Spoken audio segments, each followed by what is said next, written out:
భారత దౌత్య రంగంలో మరో అత్యంత కీలకమైన అంతర్జాతీయ ఘనతకు వేదిక సిద్ధమవుతోంది. ఈ ఏడాది సెప్టెంబర్ 12, 13 తేదీల్లో న్యూఢిల్లీలో ప్రతిష్టాత్మకంగా జరగనున్న బ్రిక్స్ శిఖరాగ్ర సమావేశాల్లో పాల్గొనడానికి రష్యా అధ్యక్షుడు వ్లాదిమిర్ పుతిన్ ఇండియాకు వస్తున్నారు. రష్యా ప్రభుత్వ ప్రధాన కార్యాలయం ఈ విషయాన్ని అధికారికంగా ప్రకటించింది కూడా. అంతర్జాతీయంగా మారుతోన్న భౌగోళిక సమీకరణాల నేపథ్యంలో పుతిన్ భారత పర్యటన అత్యంత ప్రాధాన్యాన్ని సంతరించుకుంది. రష్యా అధ్యక్షుడు వ్లాదిమిర్ పుతిన్ కేవలం ఒకేడాది వ్యవధిలోనే భారత్లో పర్యటించడం ఇది రెండోసారి. అంతకుముందు గతేడాది డిసెంబర్ నెలలో న్యూఢిల్లీ వేదికగా జరిగిన 23వ భారత్ రష్యా వార్షిక శిఖరాగ్ర సమావేశం కోసం ఆయన భారత్కు ఇచ్చేశారు. ఈ పర్యటనలో భాగంగా ప్రధాని మోడీతో పుతిన్ జరిపిన ద్వైపాక్షిక చర్చలు ఇరు దేశాల రక్షణ, వాణిజ్య, ఇంధన రంగాల బంధాన్ని మరింత ఉన్నత స్థాయికి తీసుకెళ్లాయి.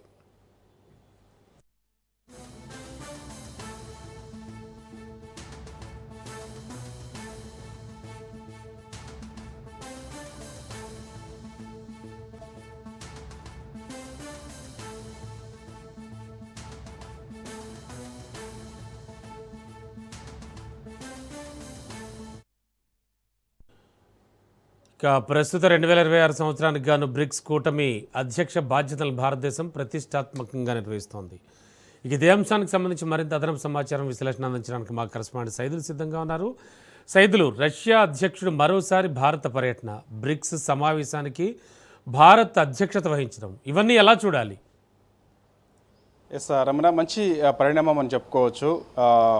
రష్యా అధ్యక్షుడు వ్లాదిమిర్ పుతిన్ సెప్టెంబర్ 12, 13 తేదీల్లో భారత్లో ఆయన పర్యటించనున్నారు. బ్రిక్స్ శిఖరాగ్ర సదస్సులో పుతిన్ పాల్గొననున్నారు. అనేక అంశాలపైన ప్రధానంగా చర్చ జరగనుంది. ఈ సమావేశంలో బ్రెజిల్, రష్యా, ఇండియా, చైనాతో పాటుగా దక్షిణాఫ్రికా, అదేవిధంగా Iran, Ethiopia, Egypt, United Arab Emirates, Indonesia, పలు దేశాలు, మొత్తం 11 దేశాలు ఈ యొక్క బ్రిక్స్ శిఖరాగ్ర సదస్సులో పాల్గొంటాయి. సో అనేక అంశాలపైన ప్రధానంగా చర్చ జరిగే అవకాశం అయితే కనిపిస్తుంది. అయితే రష్యా అధ్యక్షుడు వ్లాదిమిర్ పుతిన్ ఇది రెండోసారి ఏడాదిలోనే, గత ఏడాది ఆయన 23వ భారత రష్యా వార్షిక సదస్సులో ఆయన పాల్గొన్నారు. అనేక అంశాలు, ముఖ్యంగా రక్షణ, వాణిజ్యం సంబంధించినటువంటి అంశాలకు సంబంధించి ప్రధానంగా చర్చ జరిగింది. సో భారత్ రష్యా ఒప్పందాలకు సంబంధించి వాణిజ్య పరంగా, అదేవిధంగా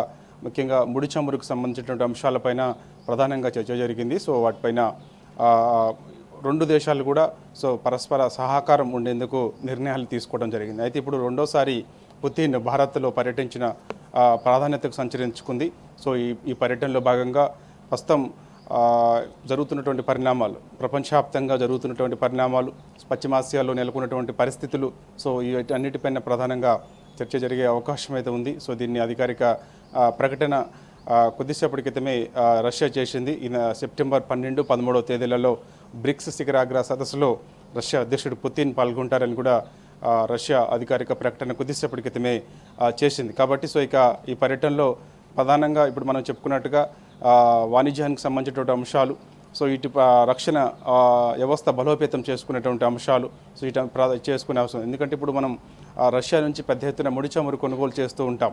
సో గతంలో ఏ విధంగా అయితే కొనుగోలు చేశామో ఇప్పుడు అది కంటిన్యూ చేసేందుకు కూడా మరోసారి రష్యా అధ్యక్షుడు పుతిన్, భారత ప్రధాని మంత్రి మోడీ ఇద్దరు మాట్లాడుకునే అవకాశం ఉంటుందని కూడా మనకు వార్తలు వస్తున్నాయి.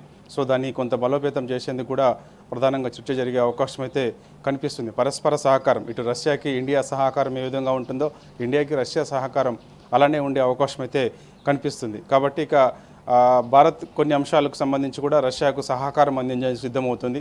సో అక్కడ ముఖ్యంగా కార్మికుల కొరత ఎక్కువగా ఉంటుంది. రష్యాలో కార్మికుల కొరత ఎక్కువగా ఉంటున్న నేపథ్యంలో సో కార్మికులు ఒకవేళ రష్యాకి వెళ్తే అక్కడ కార్మికులకి భద్రతా పరంగా తీసుకోవాల్సినటువంటి చర్యలు ఏంటి అనే అంశాలపైన కూడా ప్రధానంగా చర్చ జరిగే అవకాశం అయితే కనిపిస్తుంది. గతంలో 23వ భారత్ రష్యా వార్షిక సదస్సు సందర్భంగా ఇదే విషయాన్ని పుతిన్ మోడీతో చెప్పినప్పుడు ఖచ్చితంగా కార్మికులు కొంతమంది రష్యాకు అవసరం ఉన్నది అనే విషయాన్ని చర్చ జరిగినప్పుడు సో ఖచ్చితంగా వాళ్ళకి రక్షణ ఉంటే ఖచ్చితంగా పంపిస్తామని చెప్పేసి కూడా భారత్ చెప్పినట్టు తెలిసింది. కాబట్టి సో ఇప్పుడు అవసరమైతే మరోసారి ఇదే అంశంపైన కూడా చర్చ జరిగే అవకాశం అయితే కనిపిస్తుంది. కాబట్టి ఈ యొక్క 11 దేశాలు పాల్గొనేటువంటి బ్రిక్స్ శిఖరాగ్ర సదస్సులో ప్రధానంగా రష్యా, ఇండియాకి సంబంధించినటువంటి అంశాలు ప్రధానంగా చర్చ జరిగే, అంటే ఈ యొక్క సహకారానికి సంబంధించి భారత్ రష్యాకి సహకారం అందించే విషయంలో కానీ అదేవిధంగా రష్యా భారత్కి సహకారం అందించే విషయంలో కూడా ప్రధానంగా చర్చ జరిగే అవకాశం అయితే కనిపిస్తుంది. సో ఇది మంచి పరిణామం అని చెప్పేసి కూడా చాలామంది విశ్లేషకులు చెప్తున్నటువంటి పరిస్థితి Yes. కనిపిస్తుంది. Thank you Saidulu.